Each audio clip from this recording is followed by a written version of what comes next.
राजकारणातील मोठी बातमी, माजी पोलीस आयुक्त संजय पांडे करणार या पक्षात प्रवेश। विधानसभा निवडणूक तोंडावर येऊन ठेपली आहे। विधानसभा निवडणुकीच्या पार्श्वभूमीवर सध्या इनकमिंग आउटगोइंग सुरू झाले आहे, तर दुसरीकडे विधानसभा निवडणूक लढवण्यासाठी इच्छुक असलेले अनेक उमेदवार पुढे येत आहेत।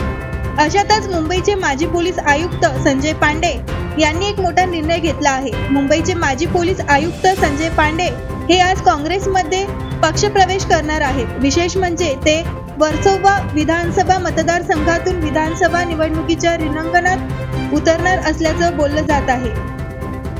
बेकायदेशीर फोन टॅपिंग प्रकरणामुळे चर्चेत असलेले मुंबईचे माजी पोलीस आयुक्त संजय पांडे यांनी राजकीय इनिंग सुरू करण्याचा निर्णय घेतला आहे। राज्याचे माजी पोलीस महासंचालक आणि मुंबईचे माजी पोलीस आयुक्त संजय पांडे हे आगामी महाराष्ट्र विधानसभा निवडणुकीच्या रिंगणात उतरणार आहेत। याच पार्श्वभूमीवर संजय पांडे हे आज काँग्रेसमध्ये प्रवेश करणार आहेत।